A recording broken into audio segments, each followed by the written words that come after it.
اعوذ باللہ من الشیطان الرجیم، بسم اللہ الرحمن الرحیم۔ جی ناظرین کرام، ہم شمائل ترمذی کا سبق نمبر 14 کا دوسرا حصہ شروع کر رہے ہیں۔ اگر آپ نے ہمارے چینل کو ابھی تک سبسکرائب نہیں کیا تو ہمارے چینل کو سبسکرائب کریں اور اس ویڈیو کو آخر تک دیکھیں۔ اللہم صلی علی محمد وعلی آل محمد کما صلیت علی ابراہیم وعلی آل ابراہیم انک حمید مجید۔ اللہم بارک علی محمد وعلی آل محمد کما بارکت علی ابراہیم وعلی آل ابراہیم انک حمید مجید۔ جی ناظرین، یہ باب حضور اقدس صلی اللہ علیہ وسلم کی انگوٹھی مبارک کے ذکر کے بارے میں ہے۔ اس میں ہم حضور اقدس صلی اللہ علیہ وسلم کے ان خطوط مبارک کے بارے میں پڑھ رہے تھے پچھلے سبق میں، جو آپ صلی اللہ علیہ وسلم نے مختلف بادشاہوں کو تحریر فرمائے تھے۔ بسم اللہ الرحمن الرحیم۔ دوسرا والا نامہ جس کا حدیث بالا میں ذکر ہے، کیسر کے نام تھا جو روم کا بادشاہ تھا۔ اس کا نام مورخین کے نزدیک ہرقل تھا۔ یہ والا نامہ حضرت دحیح کلبی رضی اللہ تعالیٰ عنہ کے ہاتھ بھیجا گیا۔ مسلمان تو کیسر بھی نہیں ہوا، لیکن حضور صلی اللہ علیہ وسلم کے والا نامہ کو نہایت اعزاز و اکرام سے رکھا۔ حضور صلی اللہ علیہ وسلم کو جب دونوں واقعات کا علم ہوا، ایک واقعہ کسرا والا جو فارس کا بادشاہ تھا اور ایک واقعہ کیسر والا جو روم کا بادشاہ تھا، حضور کو جب ان دونوں واقعات کا علم ہوا تو حضور صلی اللہ علیہ وسلم نے ارشاد فرمایا کہ کسرا نے اپنے ملک کے ٹکڑے کر لیے اور کیسر نے اپنے ملک کی حفاظت کر لی۔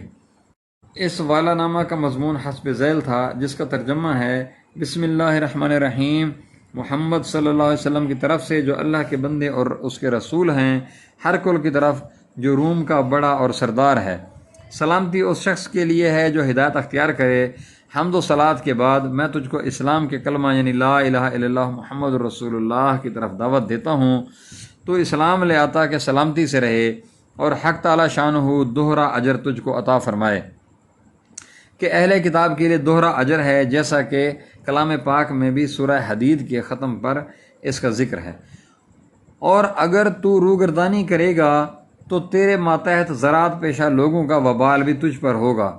اے اہل کتاب، آؤ ایسے کلمہ کی طرف جو ہم میں اور تم میں مشترک ہے، اور وہ توحید ہے کہ اللہ تعالیٰ کے سوا کسی دوسرے کی عبادت نہ کریں، اللہ کا کسی کو شریک نہ بنائیں، اور ہم میں سے کوئی آپس میں ایک دوسرے کو رب نہ بنائے، جیسا کہ احبار اور رہبان کو بنایا جاتا تھا۔ اگر اس کے بعد بھی وہ اہل کتاب روگردانی کریں تو مسلمانوں، تم ان سے کہہ دو کہ تم اس کے گواہ رہو کہ ہم تو مسلمان ہیں، ہم تو اپنے مسلک کا صاف اعلان کرتے ہیں، اب تم جانو تمہارا کام۔ حضرت دحیح کلبی رضی اللہ تعالیٰ عنہ جب اس والا نامہ کو لے کر گئے اور کیسر کے سامنے پڑھا گیا تو اس کا بھتیجا بھی وہاں موجود تھا۔ وہ نہایت غصہ میں بھر گیا اور کہنے لگا کہ اس خط کو مجھے دو۔ چچا یعنی کیسر نے کہا، تو کیا کرے گا؟ اس نے کہا، یہ خط پڑھنے کے قابل نہیں ہے، اس میں آپ کے نام سے ابتدا نہیں کی، اپنے نام سے کی ہے، پھر آپ کو بادشاہ کی بجائے روم کا بڑا آدمی لکھا ہے، وغیرہ وغیرہ۔ کیسر نے کہا، تو بیوقوف ہے، یہ چاہتا ہے کہ میں ایسے شخص کے خط کو پھینک دوں جن کے پاس ناموس اکبر یعنی حضرت جبرائیل علیہ السلام آتے ہوں؟ اگر وہ نبی ہیں تو ان کو ایسے ہی لکھنا چاہیے۔ اس کے بعد حضرت دحیح کلبی رضی اللہ تعالیٰ عنہ کو بڑے اعزاز و اکرام سے ٹھہرایا۔ کیسر اس وقت سفر میں تھا۔ واپسی پر اس نے اپنے ارکان و امراء سلطنت کو جمع کیا اور جمع کر کے ان سے کہا کہ میں تم کو ایک ایسی بات کی طرف متوجہ کرتا ہوں جو سراسر خیر و فلاح ہے اور ہمیشہ کے لیے تمہارے ملک کے بقا کا ذریعہ ہے۔ بے شک یہ نبی ہیں، ان کا اتباع کر لو اور ان کی بیعت اختیار کر لو۔ اس نے ایک بند مکان میں جہاں سب طرف کے کواڑ بند کرا دیے گئے تھے، اس مضمون پر ایک لمبی تقریر کی۔ وہ لوگ اس قدر متوحش ہوئے کہ ایک دم شور و شغب ہو گیا، ادھر ادھر بھاگنے لگے، مگر کواڑ سب بند تھے۔ دیر تک ہنگامہ برپا رہا۔ اس کے بعد اس نے سب کو چپ کرایا اور تقریر کی کہ در حقیقت ایک مدعی نبوت پیدا ہوا ہے۔ میں تم لوگوں کا امتحان لینا چاہتا تھا کہ تم اپنے دین میں کس قدر پختہ ہو۔ اب مجھے اس کا اندازہ ہو گیا ہے۔ وہ لوگ سامنے اپنی عادت کے موافق سجدے میں گر گئے۔ اس کے بعد ان کو شاباشی وغیرہ دے کر رخصت کیا۔ بعض روایات میں ہے کہ اس نے خط کو پڑھ کر چوما، سر پر رکھا اور ریشمی کپڑے میں لپیٹ کر اپنے پاس رکھ لیا اور پوپ کو طلب کیا، اس سے مشورہ کیا۔ اس نے کہا، بے شک یہ نبی آخر الزمان ہیں۔ جن کی بشارتیں ہماری کتاب میں موجود ہیں۔ قیصر نے کہا مجھے بھی اس کا یقین ہے، مگر اشکال یہ ہے کہ اگر میں مسلمان ہو جاؤں تو یہ لوگ مجھے قتل کر دیں گے اور سلطنت جاتی رہے گی۔ عالم السائلین۔ جس وقت یہ والا نامہ سفر کی حالت میں قیصر کے پاس پہنچا تھا، وہ اس وقت اپنی مذہبی ضرورت کے لیے بیت المقدس آیا ہوا تھا۔ وہاں مکہ مکرمہ کا ایک بڑا تجارتی قافلہ بھی گیا ہوا تھا۔ اس نے تحقیق کے حالات کے لیے اس قافلہ کے سرداروں کو بھی طلب کیا تھا، جس کا مفصل قصہ بخاری شریف میں موجود ہے۔ یہ اس زمانہ کا قصہ ہے جب عمرہ حدیبیہ کے بعد حضور اقدس صلی اللہ علیہ وسلم کے درمیان اور اہل مکہ کے درمیان چند سال کے لیے ایک عہد نامہ اور صلح نامہ تیار ہوا تھا کہ آپس میں لڑائی نہ کی جائے۔ ابو سفیان رضی اللہ تعالیٰ عنہ جو اس وقت تک مسلمان نہیں ہوئے تھے کہتے ہیں کہ اس صلح کے زمانے میں ملک شام گیا ہوا تھا کہ اس اثناء میں ہرقل کے نام حضور اقدس صلی اللہ علیہ وسلم کا والا نامہ بھی گیا، جس کو دحیح کلبی رضی اللہ تعالیٰ عنہ لے کر گئے۔ ہرقل کے پاس جب وہ گرامی نامہ پہنچا تو اس نے اپنے لوگوں سے پوچھا کہ یہاں اس شہر میں کوئی شخص اس کا واقف ہے جو مدعی نبوت پیدا ہوا ہے؟ ان لوگوں نے کہا کہ ہاں کچھ لوگ آئے ہوئے ہیں۔ اس پر ہماری طلبی ہوئی، چنانچہ میں قریش کے چند لوگوں کے ہمراہ اس کے پاس گیا۔ اس نے ہم سب کو اپنے پاس بٹھایا اور پوچھا کہ اس شخص کے ساتھ جو نبوت کا دعوے دار ہے تم میں سب سے زیادہ قریب رشتہ داری کس کی ہے؟ میں نے کہا کہ میری۔ میں اس سے چند سوالات کرتا ہوں، تم سب غور سے سنتے رہنا، اور جس بات کا جواب جھوٹ بتائے تو تم اس کو ظاہر کر دینا۔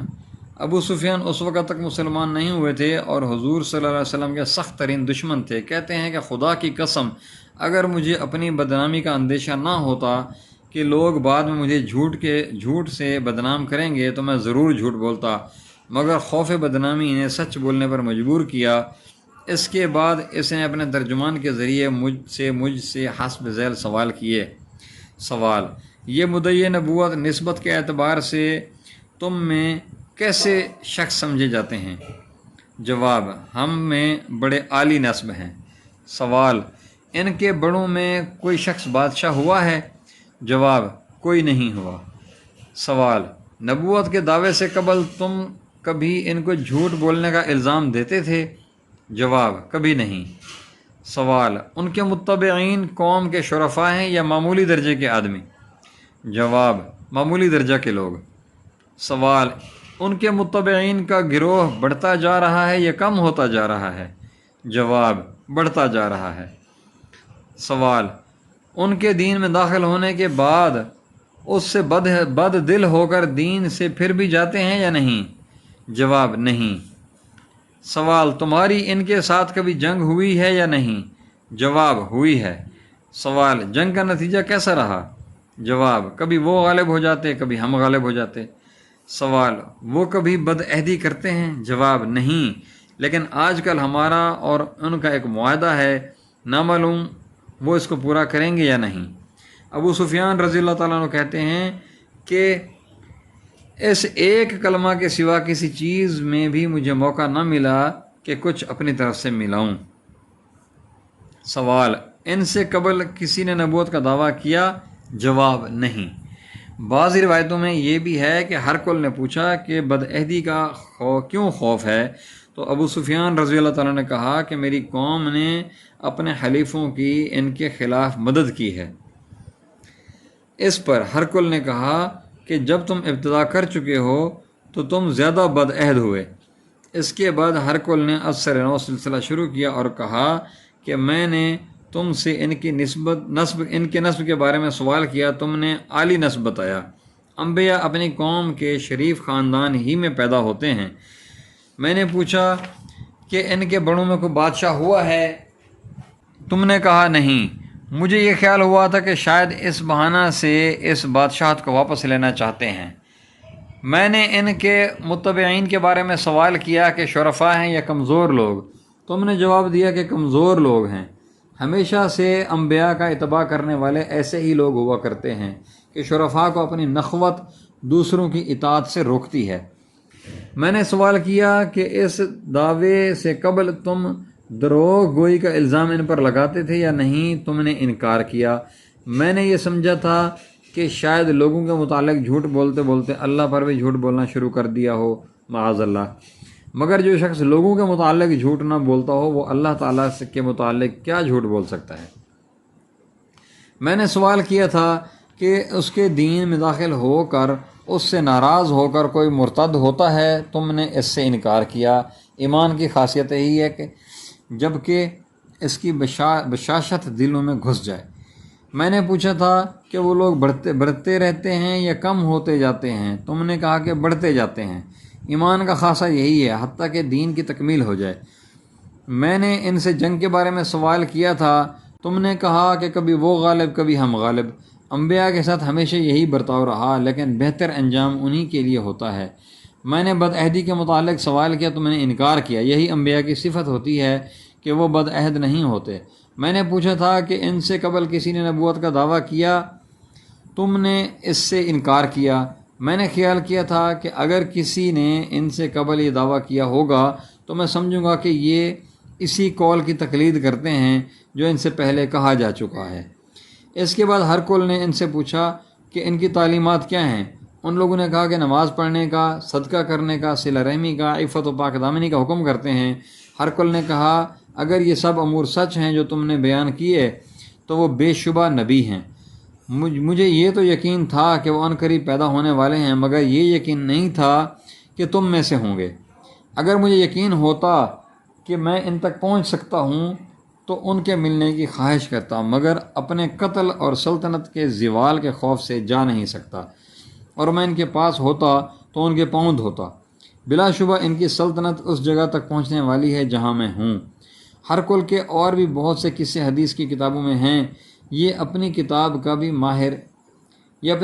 ماہر تھا اور نجوم میں بھی مہارت رکھتا تھا، اس لیے اس کے پہلے سے اس قسم کے خیالات ہو رہے تھے اور تحقیقات کر رہا تھا۔ بعض روایات میں یہ بھی آیا ہے کہ اس نے اس والا نامہ کو نہایت احتیاط سے صندوق میں سونے